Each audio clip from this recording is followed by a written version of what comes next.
Welcome back for another deep dive. This time, we're uh, we're going to be looking at Forever Still. Okay. It's part of Corinne Flynn's Vampire Bride series. So this is a series of 11 standalone romance novels, all set in a world where vampires are real, Oh, cool. unromantic. Very cool. It's a really unique spin on vampire lore. I Yeah. mean, these aren't the typical creatures of the night we usually see, and Yeah.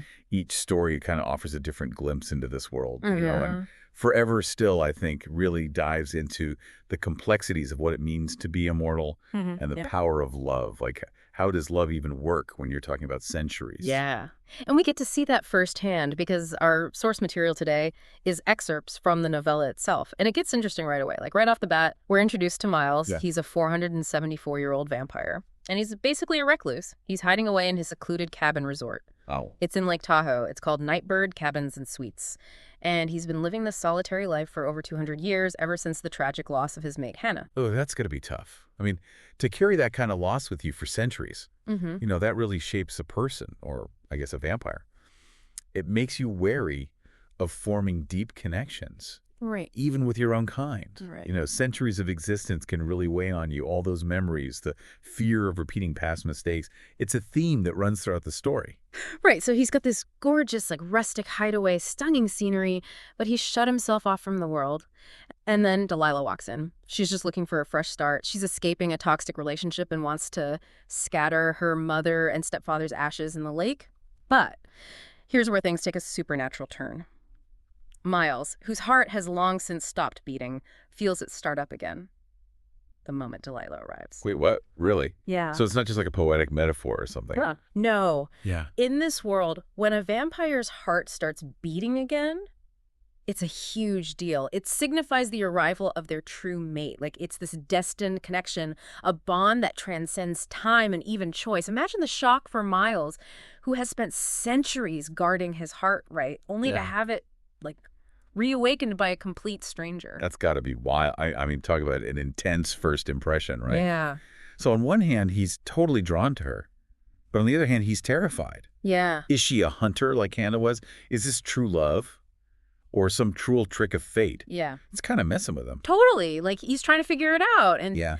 his past trauma with Hannah makes him suspicious, right? He's so torn between his desire for connection and this deep-seated fear of being hurt again. It's really a fascinating internal conflict that drives his actions throughout the story. Yeah, I can see that. Like, he even tries to fight the attraction. He leaves a note for Delilah after their first night together, hoping to scare her away. But, as you can imagine, the pull is just too strong. Delilah, meanwhile, is just like hurt and confused. She doesn't know what to make of this brooding, mysterious man, so she decides to just leave Nightbird. Okay. But as she's about to escape, things take a terrifying turn.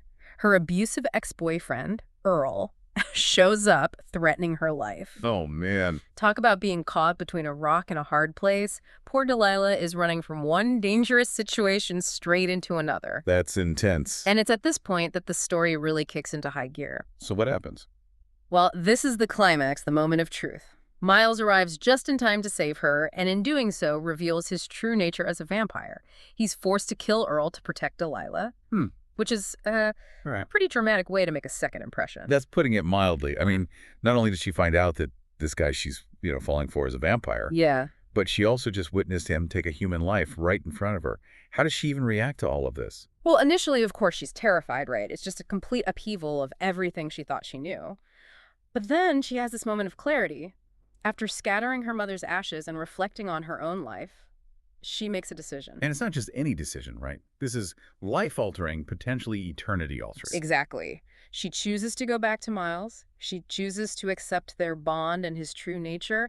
And ultimately, she chooses to become a vampire herself, embracing immortality by his side. Wow. It's a huge leap of faith, especially given everything she's just been through. It really speaks to the depth of their connection and the power of her feelings for him.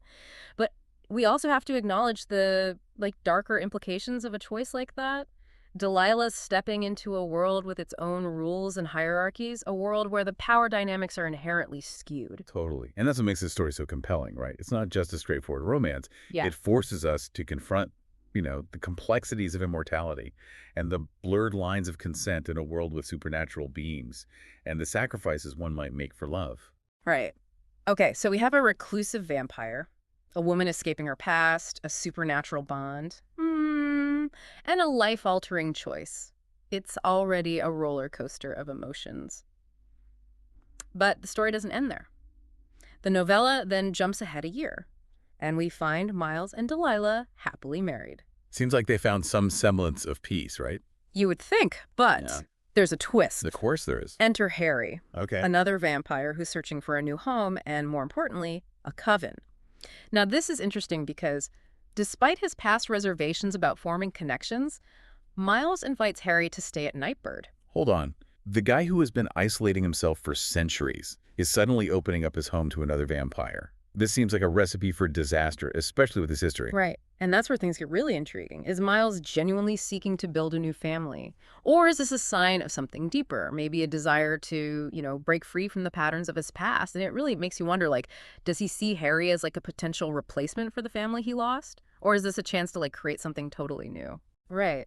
And what about Delilah? How does she feel about this sudden addition to their lives? Yeah, that's a great question. And the novella doesn't give us easy answers. It just kind of presents us with these possibilities Yeah. and lets us think about the different layers of Miles's decision. Maybe it's a combo of both. Yeah. Like a way to honor his past while also forging a new path forward. Yeah. That's one of the things I love about this story. It constantly challenges our assumptions Yeah. and forces us to really think about the character's motivations. Like earlier, you mentioned how Delilah's decision to become a vampire highlights the complex power dynamics in this world. Oh yeah, totally. Imagine finding out the man you're falling for Hmm. is a centuries-old vampire Yeah. who literally has the power to influence your thoughts. Right. Remember the glamour, that hypnotic suggestion they can use? Oh, yeah. Miles uses it on the hunter in the woods and even on Hannah before he ended her life. It's chilling. Like a reminder of the power imbalance in their relationship. For sure. And it makes you wonder, did he use it on Delilah? Did he influence her choice without her even realizing it? Right. It's this unsettling question that just lingers throughout the whole story. Makes you re-examine every interaction, every decision, and just wonder about the true nature of their bond. Is it genuine love or carefully constructed manipulation? Well, Flynn does a really good job of playing with these morally ambiguous elements. It forces us to confront these uncomfortable truths about power and control. Definitely. And it makes you question the very nature of free will in this world, too. If vampires can just, subtly influence human thoughts and perceptions, how much agency do humans really have? That's a good point. And that theme of agency ties directly back to Delilah's decision to become a vampire, too. She's choosing to join a world where power is, concentrated in the hands of immortal beings. On the surface, it seems like this romantic sacrifice.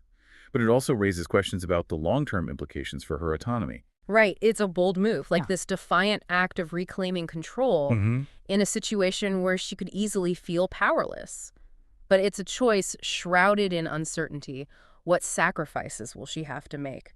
Will she ultimately regret giving up her humanity? These are the kinds of questions that stay with you long after you finish the story. Totally. And that brings us back to Harry. On one hand, he represents a threat, a potential disruption to this fragile balance that Miles and Delilah have created. He could totally exploit those power dynamics, take advantage of their vulnerability. Right. But on the other hand, He could be a catalyst for growth, right? Maybe his presence will force Miles to confront his past, yeah, to finally let go of the fear and isolation that's been holding him back. exactly. Maybe this is the push Miles needs to, embrace the possibility, a new kind of family, one built on trust and shared experiences. Yeah, a family that understands the unique challenges of immortality. The weight of memories, the complexities of these relationships that literally span centuries. Right. And that's what makes the ending of Forever Still so powerful, I think. It's not a neat resolution. It's an open question. Will opening up his home to Harry actually bring Miles the peace and connection he's, craving? Or will it lead to new complications? It's almost like O'Flynn is inviting us, the readers, to continue the story in our own minds, to imagine the different paths that Miles, Delilah, and Harry might take. And that's the beauty of a well-crafted story. It just sparks our imagination, prompts us to ask these difficult questions and leaves us wanting more. It's not just about escaping into this world of vampires and romance.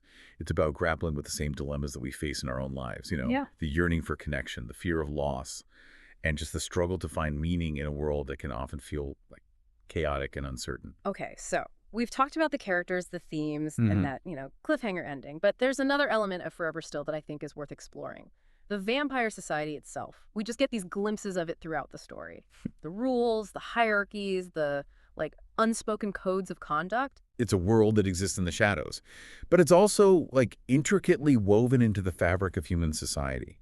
We see it in how Miles interacts with the hunter, in the casual mention of ancient laws and forbidden practices. Like the rule against turning an enemy into one of their own, which Miles brings up to the hunter. It implies a level of order, a system of checks and balances within this hidden world. Yeah, totally. Makes you wonder, what are the consequences of breaking those rules? What happens when a vampire crosses the line? Is there a governing body, a council that enforces these laws? O'Flynn doesn't explicitly tell us the structure of this society, but she hints at its complexity. It creates a sense of mystery and intrigue that really draws you deeper into the story. Yeah, it really does. And it makes you wonder, what role will Harry play in all of this? Will he, adhere to these ancient laws, or will he challenge the status quo? Will his presence at Nightbird attract, unwanted attention from other vampires? These are all great questions Yeah. that O'Flynn kind of leaves unanswered. So it's up to us to speculate and imagine the possibilities. Yeah, it's like we're only seeing the tip of the iceberg, right? And there's this whole vast world beneath the surface, full of secrets and complexity. Right, and it makes you think, what is good? Yeah. What is evil in this world? Are vampires inherently monstrous?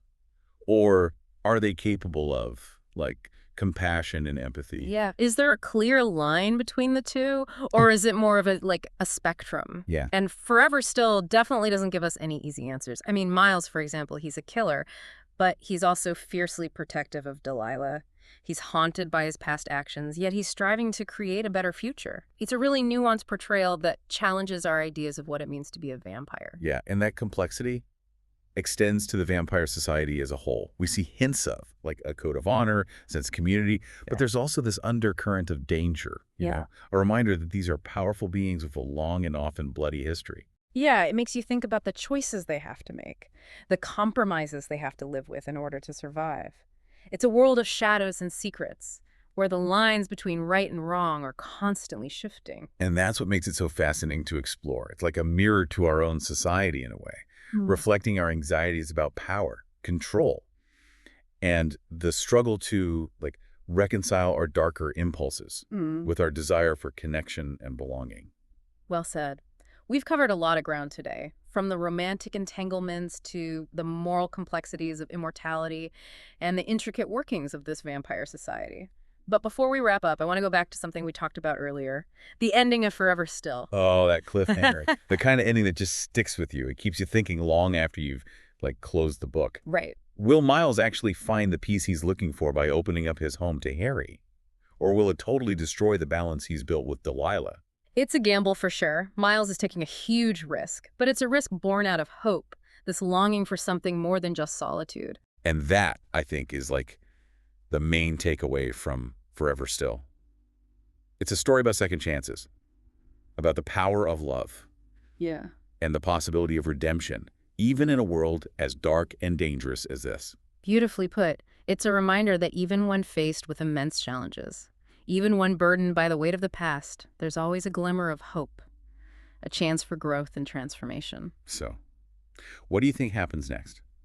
Will Miles find the peace and connection he's been looking for? Or will Harry's arrival just bring a whole new wave of chaos? Let us know what you think. And of course, the best way to find out is to read Forever Still for yourself. It's a captivating read, full of twists and turns, and it's just one story in the vast and interesting world of Vampire Brides. So we highly recommend checking out the whole series if you're looking for a unique and thought-provoking take on vampire lore. Until next time, happy reading. And remember, sometimes the most satisfying stories are the ones that leave us with more questions than answers.